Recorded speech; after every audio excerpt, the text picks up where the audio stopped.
Assalamualaikum warahmatullahi wabarakatuh. Perkenalkan, nama saya Gilang Muhammad Nazafa dengan NIM 0805 1282 126059. Di sini saya dari kelas C ingin menjelaskan tentang respon akhir materi praktikum fotogrametri materi 1, yaitu dengan judul jenis dan komponen fotogrametri UAV dan atau drone.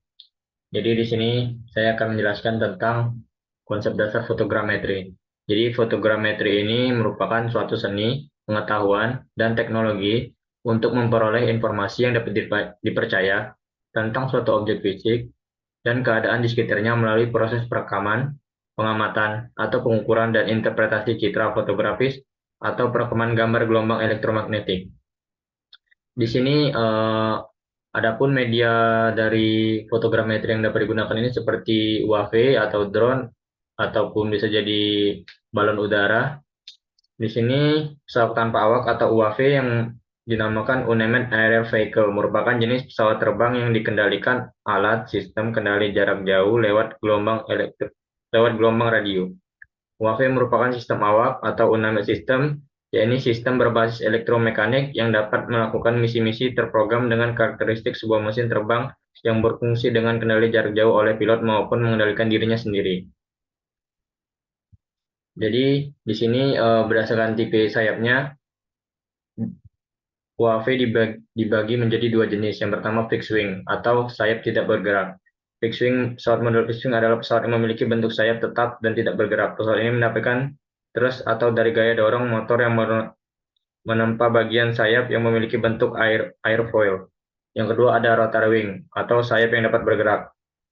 Rotary wing memiliki sayap yang bergerak atau berputar seperti baling-baling sehingga menghasilkan gaya angkat. Contoh dari rotary wing seperti baling-baling. Lalu selanjutnya ada jenis pesawat berdasarkan sumber tenaga.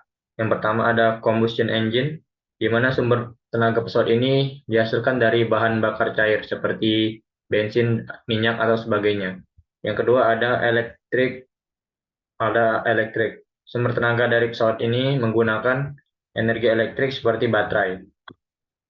Lanjut masuk ke jenis drone berdasarkan jumlah rotor yang digunakan. Yang pertama itu ada bicopter, tapi sebelum bicopter ini ada yang namanya itu monocopter atau baling-baling tunggal. Baik, ini saya akan mencari. Pertama ini contoh dari monocopter atau baling-baling tunggal. Yang selanjutnya itu ada bicopter, yaitu baling-baling ganda dengan memiliki dua sayap, dua baling-baling atau untuk memiliki daya angkatnya. Lalu selanjutnya ada tricopter. Tricopter ini memiliki tiga jenis baling-baling sebagai daya angkatnya. Lalu setelah tricopter ada quadcopter.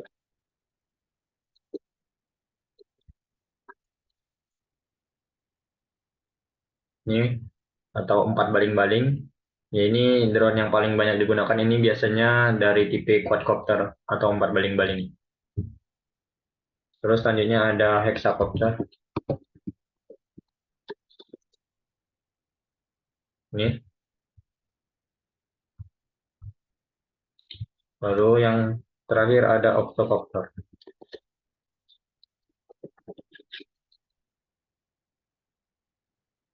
Ini merupakan contoh octocopter.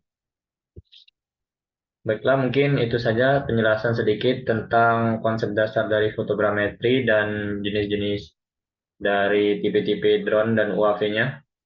Baiklah, sekian dari saya. Saya lanjutkan ke materi yang kedua. Baiklah, yang selanjutnya ada materi kedua yaitu persiapan dan desain jalur terbang UAV atau drone. Jadi di sini sebelum menerbangkan drone atau UAV itu, kita harus menentukan jalur terbangnya atau desain lintasannya dulu. Hal ini dimana agar penerbangan menjadi aman. Yang dimana aspek yang dilihat untuk desain penerbangan ini harus memperhatikan seperti cuaca, kecepatan angin, ketinggian penerbangan, tingkat overlay kecepatan penerbangan, sudut kamera, dan weight balance. Baiklah, langsung saja bagaimana cara menentukan jalur penerbangannya. Kita masuk saja ke webnya, yaitu Drone Deploy.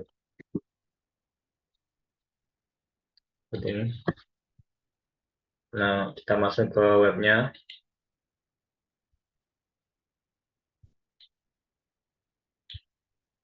Di sini, jika teman-teman belum login, maka ada tulisan login di sini.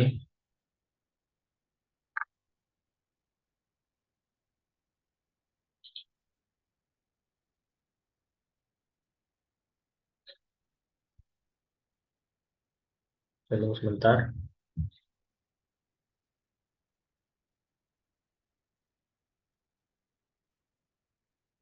Nah, jika sudah tampilannya seperti ini,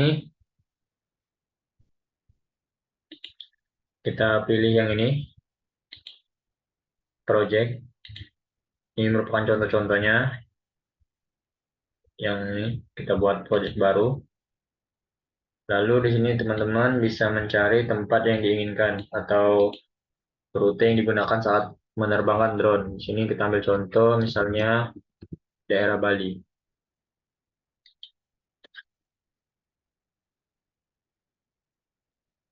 Misalnya saya akan menerbangkan drone di sekitar daerah sini. Maka kita pencet. Nah, lalu di sini ada koordinatnya. Nah, lalu kita di sini bisa pencet standar untuk melihat jalur penerbangan yang akan kita lintasi. Di sini ada perkiraan waktunya 8 menit penerbangannya, dan terdapat 134 foto. Nah, di sini bisa kita sesuaikan juga agar jalur lintasannya ini tidak tumpang tindih. Seperti ini. Bisa kita sesuaikan dengan rute yang kita mau untuk penerbangan berapa menit, maka bisa disesuaikan. Lalu bisa kita